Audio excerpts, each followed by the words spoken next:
Hi everyone, how are you all. उम्मीद करता हूँ आपकी सी की पढ़ाई अच्छी चल रही होगी। तो मैं आ चुका हूँ आज एक नए लेक्चर के साथ सी लैंग्वेज में। आज हम देखेंगे डिस्प्लेइंग आउटपुट और taking input from the system. तो मैंने फर्स्ट लेक्चर में आपको समझाया था दो टॉपिक के बारे में, यानी कि प्री प्रोसेसर के बारे में मैंने समझाया था आपको, और समझाया था stdio.h के बारे में। तो आपने स्टार्टिंग में देखा होगा, हम कोई भी प्रोग्राम लिखते हैं तो उससे पहले हमें मिलती है #include stdio.h, #include stdio.h आपने देखा होगा। तो हमने इसका कर लिया था हमने पहले, सॉरी स्मॉल h। तो हमने इसका पहले देख लिया था इस प्रीवियस लेक्चर में कि stdio.h का यूज़ क्या होता है, #include का यूज़ क्या होता है, हम इसे प्रोग्राम में क्यों इंक्लूड करते हैं, इसका हमने यूज़ देख लिया था। आज के वीडियो में हम देखेंगे, आप यहाँ पे देख रहे होइएगा प्रिंटफ जो वर्ड जो है, हमने प्रिंटफ वर्ड का यूज़ किया था, स्कैनफ वर्ड का यूज़ किया था। तो इस दोनों वर्ड के बारे में आज हम टारगेट करेंगे। तो आप देख सकते हैं कि मैं कैसे बेसिकली फंडामेंटल से आपको लेके चल रहा हूँ। इंक्लूड, #include, stdio.h ये प्री प्रोसेसर टॉपिक है जो कि आपको फर्दर आगे पढ़ना था, लेकिन मैंने फिर भी आपको थोड़ा इंट्रोडक्शन दे दिया प्री प्रोसेसर का कि प्री प्रोसेसर क्या होता है और हम इसे यूज़ क्यों कर रहे हैं अपने फर्स्ट लाइन में। तो मैं आपको बेसिकली बहुत ही फंडामेंटल चीज़ को सबसे पहले इंट्रोड्यूस करा रहा हूँ, ताकि आप जो लंबे लंबे प्रोग्राम लिखे उसमें आपको ज़्यादा दिक्कत ना आए। तो #include बहुत ज़्यादा फंडामेंटल चीज़ है, इसे मैंने इंट्रोड्यूस कर दिया। stdio.h बहुत ही फंडामेंटल चीज़ है, इसे मैंने इंट्रोड्यूस कर दिया। प्रिंटफ और स्कैनफ भी हम हमेशा प्रोग्राम में अपने यूज करते ही हैं। 99% प्रोग्राम में आपको प्रिंटफ स्कैनफ का देखने को मिल जाएगा। तो इसलिए मैं इस सभी चीज़ों को पहले कवर कर रहा हूँ। धीरे धीरे फिर मैं आगे एडवांस टॉपिक पे मूव करूंगा, जहाँ मैं आपको बताऊंगा if else, for loop, while loop, everything. तो आपको कोई भी टेंशन नहीं लेना है। आप एवरी स्टेप आप चल रहे हैं सीढ़ी की, तो आपको धीरे धीरे अपने डेस्टिनेशन पे पहुंचने में कोई आपको दिक्कत नहीं आएगी सी लैंग्वेज में। तो सबसे पहले आपको मैं बता देता हूँ वीडियो शुरू करने से पहले कि ये जो वीडियो है, ये चैनल जो है, ये न्यूटन स्कूल के कोलैबोरेशन के साथ बनाया गया है। तो न्यूटन स्कूल एक ऐसा प्लेटफॉर्म है जहाँ पे आप अपने प्लेसमेंट की तैयारी कर सकते हैं बिना किसी कोई फी दिए हुए। यानी कि आपको कोई फ़ी नहीं देना है, आपको पहले जॉब मिल जाए 5 LPA से ऊपर की गारंटीड, तभी आपको न्यूटन स्कूल को फ़ी पेमेंट करना होता है। तो ये आप अपने ड्रीम जॉब की तैयारी बहुत ही आसानी से कर सकते हैं। और न्यूटन स्कूल हाल ही में अपना लॉन्च पैड भी अपना लॉन्च करने जा रही है। तो आप इसे इस पेज को चेक कर सकते हैं। आपको डिस्क्रिप्शन में लिंक मिल जाएगा कि आपको यहाँ पे क्या क्या फीचर्स मिलेंगे। सर्टिफिकेट, कोर्स सर्टिफिकेट मिलेगा आपको, बेस्ट इंस्ट्रक्टर्स मिलेंगे, आपके पास एक कम्युनिटी होगा जहाँ पे आप पे जैसे हजारों बच्चे सीख रहे होंगे। तो इस तरह से आप अपने कम्युनिटी में सीख सकते हैं जो आप ड्रीम जॉब के लिए तैयारी करना चाहते हैं उसका। तो अब मूव कर लेते हैं हम अपने पीपीटी पे कि आज हम कौन सा टॉपिक पढ़ेंगे। तो सबसे पहले आप देख लीजिए, मैं टॉपिक स्टार्ट कर रहा हूँ डिस्प्लेइंग आउटपुट से। तो डिस्प्लेइंग आउटपुट क्या हुआ, जो हम आउटपुट स्क्रीन पे शो कर रहे हैं, यानी कि थ्रो कर रहे हैं। तो मैं कुछ भी सबसे पहले आउटपुट थ्रो करने के लिए जो मैंने भी लिख रहा था, वो आप देख रहे होइएगा कि वो मैंने हमेशा प्रिंटफ स्टेटमेंट में क्लोज किया है उसे।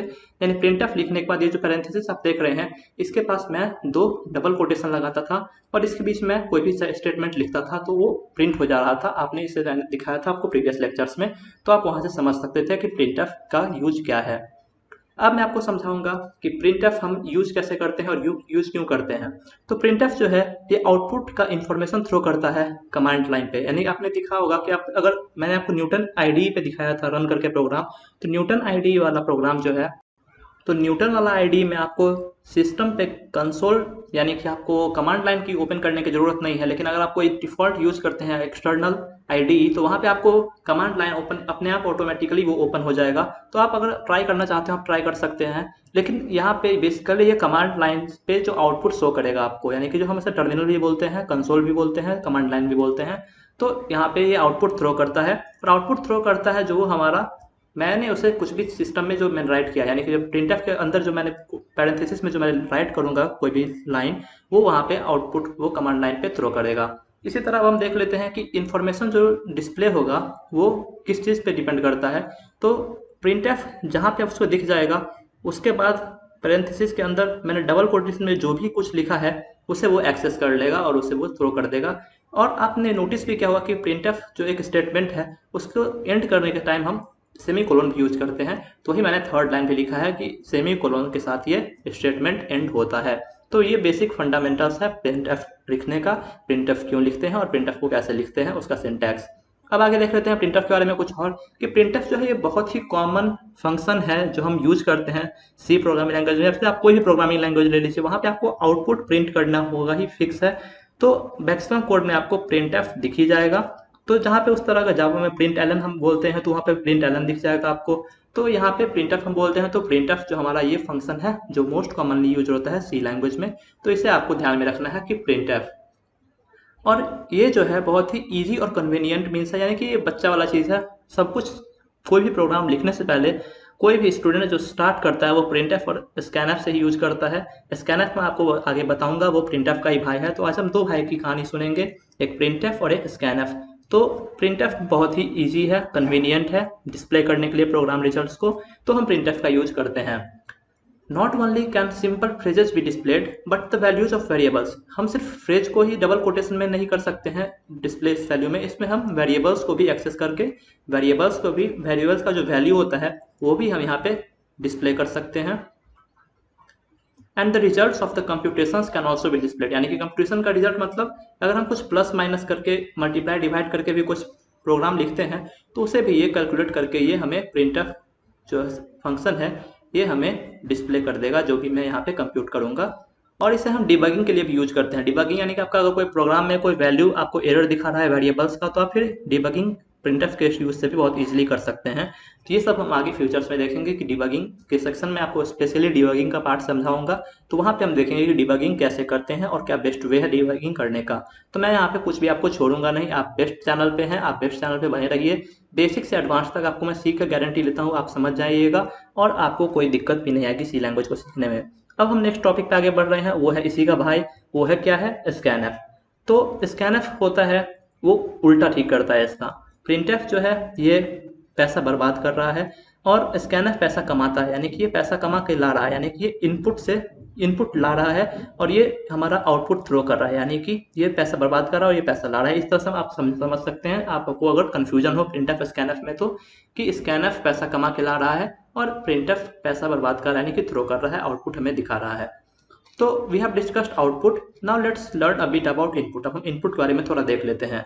तो इनपुट जो है ये हमें कंसोल से हम कुछ भी एंटर करते हैं, यानी कि वो हमें कंसोल पे आउटपुट दिखा रहा था। अब हम कंसोल पे कुछ राइट करेंगे, यानी कि कमांड लाइन। आप कंसोल कमांड लाइन को सेम समझिए, टर्मिनल। तो उसे ये हमें उस पर हम कुछ लिखेंगे तो ये इनपुट लेगा और फिर उसका ये वैल्यू प्रोग्राम में एंटर कर देगा।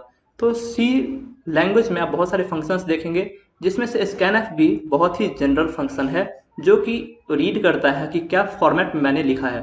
तो printf जो है, printf में आप कुछ भी लिखिएगा, या तो इंटीजर लिखिए या कैरेक्टर लिखिए, कुछ भी लिखिए, वो इसे कन्वर्ट करके टेक्स्ट में लाके आपको वो थ्रो करेगा, यानी कि आउटपुट शो करेगा।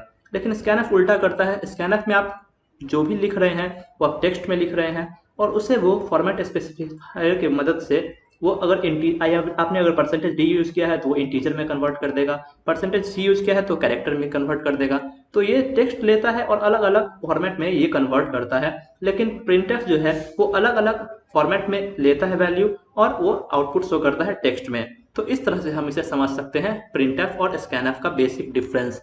तो printf आउटपुट थ्रो कर रहा है, scanf इनपुट ले रहा है और उसे अपने प्रोग्राम में यूज कर रहा है। ये बेसिकली फंडामेंटल्स है। अब मैंने आपको बेसिकली फर्स्ट लेक्चर में ही आपको समझाया था कि फॉर्मेट स्पेसिफिकेशन क्या होता है। फॉर्मेट स्पेसिफिकेशन आपको मैंने बताया था, %s यूज करते हैं स्ट्रिंग के लिए, %d यूज करते हैं इंटीजर के लिए, या मैं लिख रहा हूँ जो आपको फिर से भी याद हो जाए, %c यूज करते हैं कैरेक्टर के लिए, %f यूज करते हैं फ्लोट के लिए। तो इस तरह से बहुत सारे फॉर्मेट स्पेसिफिकेशंस हैं, आप समझ सकते हैं। तो उसी अकॉर्डिंग आपको फॉर्मेट स्पेसिफिकेशन यूज करना है। अगर आप लिख रहे हैं कैरेक्टर और आप यूज कर रहे हैं %d, तो वहाँ पे आपको आउटपुट शो नहीं करेगा, वो एरर भी नहीं दिखाएगा, लेकिन आउटपुट भी आपको शो नहीं करेगा। तो इस बेसिक बात का आपको ध्यान रखना है और ये आपको याद नहीं करना है, आपको प्रोग्राम लिखते लिखते अपने आप ये माइंड में सेट हो जाएगा कि किसके लिए क्या यूज करते हैं फॉर्मेट स्पेसिफिकेशन। अब आगे बढ़ रहे हैं कि if stdin is input from the keyword, यानी हम कुछ भी इनपुट लिखते हैं वो कीवर्ड के यूज से यूज करते हैं, कीबोर्ड का। तो कीबोर्ड जो हम लिख रहे हैं वो एक कैरेक्टर होता है, यानी कि आप 2014 लिखेगा तो कंप्यूटर वो नहीं समझेगा कि ये 2014 एक नंबर है, वो समझेगा कि 2 एक कैरेक्टर है, 0 एक कैरेक्टर है, 1 एक कैरेक्टर है, 4 एक कैरेक्टर है। तो इसे हमें उस तरह से फॉर्मेट स्पेसिफिकेशन देना है ताकि ये समझ जाए कि हाँ ये इंटीजर है, नहीं तो वो समझेगा कि कैरेक्टर है। तो हमें %d यूज करना होगा ताकि कंप्यूटर समझे कि हाँ ये नंबर है, ना कि कोई कैरेक्टर है। क्योंकि मैंने आपको समझाया था स्टार्टिंग में भी कि कैरेक्टर का एक सेट होता है, यानी कि 2 हो गया, 0 हो गया, मतलब 1 to 9 number, alphabet, capital, small, special characters, तो ये सब हमारे सेट हैं कैरेक्टर्स के। तो वो कीबोर्ड से हम जो भी देंगे वो कैरेक्टर समझेगा, लेकिन उसे हम फॉर्मेट स्पेसिफिकेशन का यूज करके उसे बता सकते हैं कि नहीं ये कीवर्ड जो है, ये कैरेक्टर जो है, ये कैरेक्टर नहीं है। उसे आप कैरेक्टर बोलना चाहे तो स्पेशली आप परसेंटेज सी यूज कर सकते हैं, लेकिन आप उसे कुछ और बताना चाहे तो आपको स्पेसिफिकली मेंशन करना होगा कि ये परसेंटेज स्ट्रिंग है, परसेंटेज डी इंटीजर है। तो आप मैं समझ सकता हूँ कि आप समझ गए होंगे कि मैं क्या कहना चाह रहा हूँ। अब नेक्स्ट पार्ट है कि you want to store that as a numerical value rather than as a string, your program has to convert the string. ये वही बात जो मैंने आपको बताया अभी, वही बात ये लिखा हुआ है, आप पढ़ के समझ सकते हैं। उम्मीद करता हूँ आपको इतना पार्ट समझ में आ गया होगा। अब हम आगे बढ़ते हैं और एक एग्जाम्पल से मूव करने से पहले मैं आपको एक कुछ पॉइंट बता देता हूँ जो आप स्कैनफ और प्रिंटफ का यूज करने से पहले आपको ध्यान में रखना चाहिए। तो प्रिंटफ और स्कैनफ जो है ये कुछ आर्गुमेंट्स को यूज करता है। आर्गुमेंट्स आप अभी नहीं समझ रहे हैं तो आर्गुमेंट्स आप अभी मत समझिए, आपको मैं सही समय आने पे समझाऊंगा कि आर्गुमेंट्स क्या होता है, क्योंकि अपना टाइम एक्स्ट्रा चीज पे नहीं लगाना है जो आपके लिए अभी मुश्किल हो थोड़ा समझने में। तो हम स्टेप वाइज चलेंगे। तो आपको आर्गुमेंट्स अभी समझ में नहीं आ रहा तो कोई बात नहीं है, आपको ज़्यादा टेंशन लेने की कोई जरूरत नहीं है। समय आने पर मैं इसे समझाऊंगा आपको फंक्शंस में आर्गुमेंट्स क्या होता है और पैरामीटर्स क्या होता है। तो इन सभी चीज़ों के बाद हम उस समय फंक्शंस पे देखेंगे। अब आगे देख लेते हैं। Control string indicates the destination data type for the input stream of characters, यानी कि जो हम डेटा टाइप को मैंने बताया कि आपको डेटा टाइप का स्पेसिफाई करना होगा कि कौन सा डेटा टाइप आप यूज कर रहे हैं। जैसे इंटीजर के लिए परसेंटेज डी, उसी तरह आपको स्पेसिफाई करना होगा कि आप कौन सा इनपुट दे रहे हैं कैरेक्टर में। फिर बात कर रहे हैं the printf function uses variable names, constants and expressions as its argument list. तो आर्गुमेंट में हम वेरिएबल का यूज कर सकते हैं, कॉन्स्टेंट का यूज कर सकते हैं, एक्सप्रेशन का यूज कर सकते हैं। तो आपको मैं सिंपली भाषा में समझाऊंगा आर्गुमेंट लिस्ट क्या हुआ। तो अगर प्रिंटफ एक फंक्शन है ये, तो इसके अंदर हम कुछ भी लिखेंगे वो हमारा आर्गुमेंट हो जाता है। तो आर्गुमेंट इसके अंदर हम क्या क्या लिख सकते हैं, एक नॉर्मल स्टेटमेंट लिख सकते हैं जो डबल कोटेशन के अंदर आता है, एक कांस्टेंट कुछ भी लिख सकते हैं जो कांस्टेंट हमारा होता है जो आपको मैंने स्टार्टिंग में समझाया था, वेरिएबल नेम लिख सकते हैं, वेरिएबल नेम यानी कि जो आपने इंट a इक्वल टू 5 लिखा था तो वहाँ पे आप परसेंटेज a यूज कर सकते हैं, यहाँ मतलब a का यूज कर सकते हैं वेरिएबल को एक्सेस करने के लिए। तो इस तरह से हम यूज कर सकते हैं कि कैसे कैसे प्रिंटफ में कौन कौन से आर्गुमेंट यूज करने चाहिए। तो ये सभी कुछ पॉइंट्स हैं जो आपको ध्यान में रखने चाहिए, बेसिक फंडामेंटल्स है ये। और स्कैनफ जो है ये हमारा पॉइंटर्स टू वेरिएबल्स यूज करता है, यानी कि आपने स्कैनफ में हमेशा एम्परसैंड का यूज करेंगे। तो एम्परसैंड जो है वो हमारा मेमोरी एलोकेशन होता है, तो आप अभी नहीं समझेंगे, जब मैं पॉइंटर्स टॉपिक पे पहुंचूंगा तो वहां पे आपको मैं समझाऊंगा कि एम्परसैंड क्या होता है, स्टार क्या होता है, एस्ट्रिक, तो सब उस समय हम देखेंगे। वो हाई लेवल थोड़ा टॉपिक है तो हम उस पर आसानी से इन ब्रीफ में आसानी से समझ सकते हैं। तो अभी आपको बस समझना है जो मैं समझा रहा हूँ उतना ही पार्ट को। एक्स्ट्रा चीज़ों पे आपको अगर समझ में नहीं आ रहा है तो आपको टेंशन नहीं लेना है, क्योंकि आप बिगिनर हैं। तो आपको जितना समझ में आ रहा है उतना ही पे आप ध्यान दीजिए, जो आप नाम सुन चुके हैं उतना ही पे समझिए, जो आपको लिए आपके नया नाम लग रहा है तो उस पर आपको भी ध्यान नहीं देना है। जैसे कि प्रिंटफ स्कैनफ आप पहले सुन चुके थे फर्स्ट प्रोग्राम में, तो उन सभी चीज़ों पे आपको ध्यान देना। अगर आपको प्रिंटफ स्कैनफ में दिक्कत आ रही है समझने में तो फिर आपको टेंशन करना है। अगर आपको आर्गुमेंट समझ में नहीं आ रहा है तो आपको टेंशन करने की कोई जरूरत नहीं है, वो सही समय आने पर आप समझ जाइएगा कि आर्गुमेंट्स क्या होता है। अभी आपका main focus printf scanf hashtag include stdio.h ये सब आपको थोड़ा बहुत आना चाहिए समझ में, क्या हो रहा है क्या नहीं हो रहा है बिहाइंड द सीन्स कंप्यूटर के। अब बात कर लेते हैं 3 रूल्स अब रिमेंबर होने चाहिए स्कैनफ के लिए, बहुत ही इंपॉर्टेंट है। आपको बहुत सारे प्रोग्राम में आपको अगर इनपुट लिखना है, आउटपुट प्रिंट करना है, तो आपको ये बात ध्यान में रखनी चाहिए।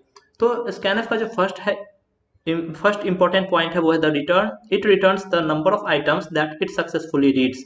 जितना ये प्रोग्राम रीड करेगा, इनपुट रीड करेगा, उतना ही कोई ये रिटर्न करेगा, उससे ज़्यादा नहीं। अपना मन से कुछ भी रिटर्न नहीं कर देगा कि हाँ भाई मेरे मन से मेरी तरफ से गिफ्ट ले लो आप एक्स्ट्रा 2-4 और आप इसे भी रिटर्न करके आउटपुट शो कर दो, तो ऐसा ये नहीं करने वाला है। अगर हम 2 वेरिएबल लेंगे तो 2 वेरिएबल ही आउटपुट करेगा, जितना इसे हम काम करेंगे करने के लिए उतना ही करेगा। बहुत आलसी है ये, एक्स्ट्रा काम अपने मन से कुछ भी नहीं करेगा। If you use scanf to read a value for one of the basic variable types we have discussed, precede the variable with an ampersand an ampersand। तो ampersand का यूज कर सकते हैं। आपको मैंने पिछले लेक्चर में बताया था कि हम ampersand का यूज करते हैं scanf में, लेकिन printf में ampersand का यूज नहीं करते हैं। तो ampersand जो है ये पॉइंटर्स में हम समझेंगे क्या होता है।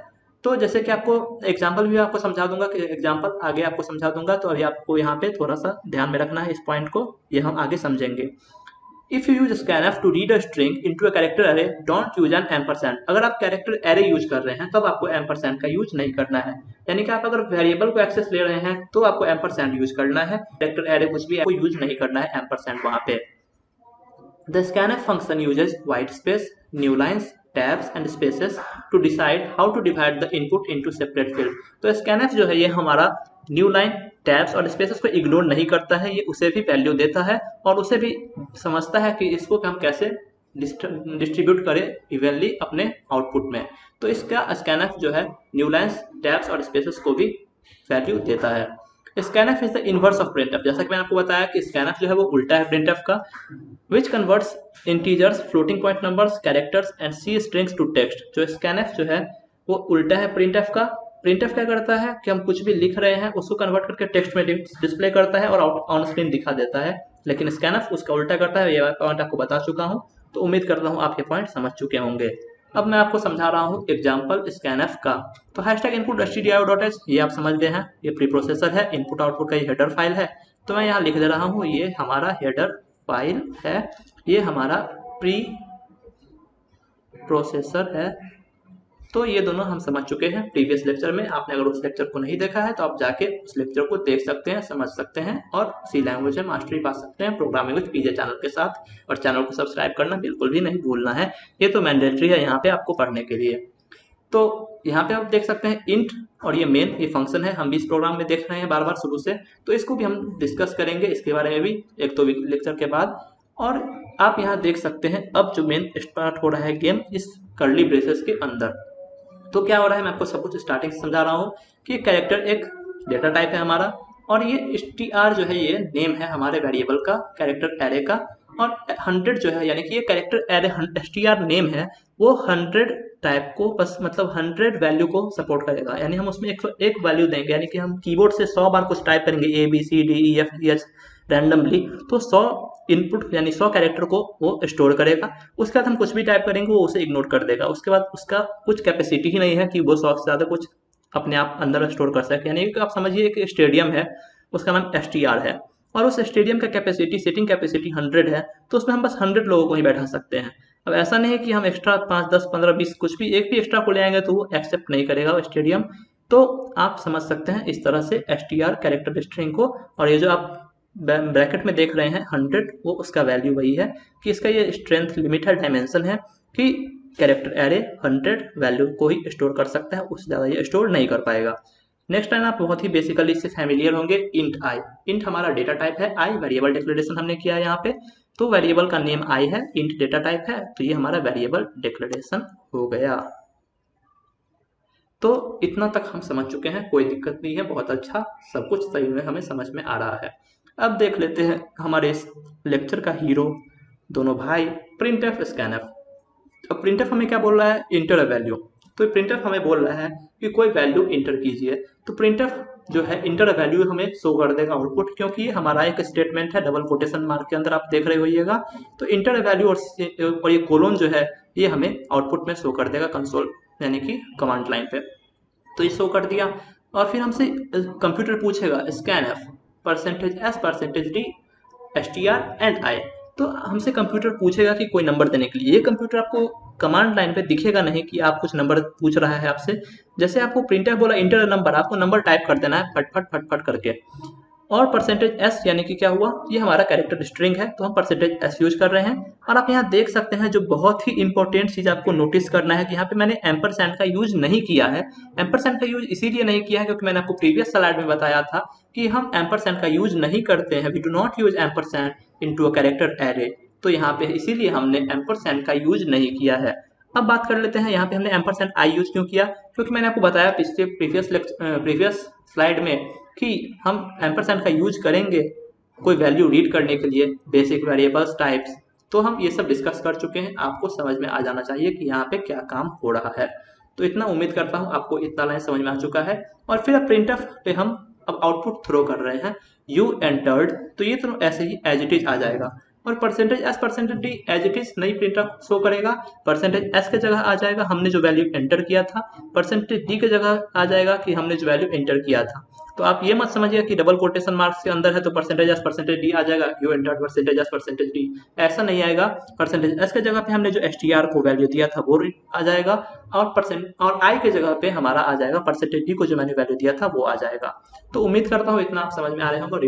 रिटर्न 0 ये आप समझ सकते हैं कि रिटर्न कर देगा और हम प्रोग्राम से बाहर आ जाएंगे। तो इसका आपको ये बात ध्यान में रखना है कि जैसे आपने यहाँ पे अगर परसेंटेज एस दिया है यानी कि स्ट्रिंग है, तो आपको पहले स्ट्रिंग देना है, आप पहले नंबर नहीं दे सकते हैं। और परसेंटेज यानी कि आपको अगर स्ट्रिंग पहले पूछ रहा है तो आपको स्ट्रिंग पहले देना है, यानी आप पहले नंबर नहीं दे सकते हैं, नहीं तो ये फिर गड़बड़ हो जाएगा। तो यहाँ पे आप basically percentage S T R percentage S के पास आ जाएगा। तो हमें सीक्वेंस में देना है, आपको ये ध्यान में रखना है कि आपने पहले परसेंटेज एस स्ट्रिंग पहले आप मांग किया है पहले स्ट्रिंग का, या पहले आपने इंटीजर का मांग किया है। जैसे जो डिमांड करेगा उसी तरह आपको वैल्यू पुट करना है। आपसे पहले वो मांग रहा है स्ट्रिंग और आप दे रहे हैं कुछ और वैल्यू, तो वो ऐसे एक्सेप्ट नहीं करेगा। तो उम्मीद करता हूँ इतना आपको समझ में आ गया होगा। इसी के साथ देख लेते हैं स्कैनएफ का कुछ और part. When a program uses scanf to gather input from a keyboard it waits for you to input some text. वो आप स्कैनएफ के पास, जैसे प्रिंटफ ने आपको पिछले लाइन इस एग्जांपल में आपने स्कैनएफ से पूछा आपसे इंटर ए वैल्यू, तो आपने इंटर वैल्यू पे इसके आपके बाद कुछ देर रुकेगा, और आप जब तक वैल्यू पुट करके एंटर नहीं प्रेस करते हैं तब तक वो रुका रहेगा। फिर आपको वैल्यू पुट कर देना है और एंटर प्रेस करना है, तो ये फिर आगे प्रोसीड कर जाएगा। आप यहाँ देख सकते हैं when you enter some text and press enter then program proceeds and reads the input, तब ये इनपुट रीड करेगा। और जो आपने इनपुट डाला है उसी सीक्वेंस में, यानी कि आपने परसेंटेज एस पहले मांगा था तो परसेंटेज एस यानी कैरेक्टर आप पहले देंगे, और कैरेक्टर एरे जाके वो परसेंटेज एस की जगह पे बैठ जाएगा। और आपने इनपुट जो यानी इंटीजर जो दिया था वो उसके यहाँ पे ऐसे परसेंटेज डी पे जाके बैठ जाएगा, और परसेंटेज एस को रिप्लेस कर देगा जो वैल्यू आपने पुट किया, परसेंटेज डी को रिप्लेस कर देगा जो आपने वैल्यू पुट किया, और परसेंटेज एस परसेंटेज डी गायब हो जाएगा, और आपने वैल्यू जो पुट किया था वो हमारा आउटपुट में निकल के प्रिंटफ शो करने लगेगा। तो ये बेसिक फंडा है प्रिंटफ और स्कैनएफ का। तो उम्मीद करता हूँ आपको ये समझ में आ गया होगा कि प्रिंटफ काम कैसे करता है, स्कैनएफ काम कैसे करता है। तो आप ये मत समझिएगा कि हमेशा आके यहाँ पे printf you entered percentage S percentage D और इसी तरह शो कर देगा कि परसेंटेज एस परसेंटेज डी ऐसे लिख देगा, तो ऐसा बिल्कुल भी नहीं होता है। ये उसे रिप्लेस कर देता है जो वैल्यू आपने टाइप किया है। तो इसी के साथ अब हम खत्म करते हैं इस लेक्चर को। उम्मीद करता हूँ आपको ये लेक्चर समझ में आया होगा। न्यूटन स्कूल को आप चेकआउट करना बिल्कुल भी ना भूलें। चैनल को सब्सक्राइब कर दीजिए, लाइक कर दीजिए, अपने दोस्तों के साथ शेयर कर दीजिए जिसे सी लैंग्वेज पढ़ना हो समझना हो, जो प्रोग्रामिंग में बिगिनर हो। तो इसी के साथ ख़त्म करते हैं, मिलते हैं फिर किसी ऐसे ही इंफॉर्मेटिव लेक्चर में, और फिर हम कुछ एक्स्ट्रा सीखेंगे सी लैंग्वेज में। तो see ya have a nice day, bye bye.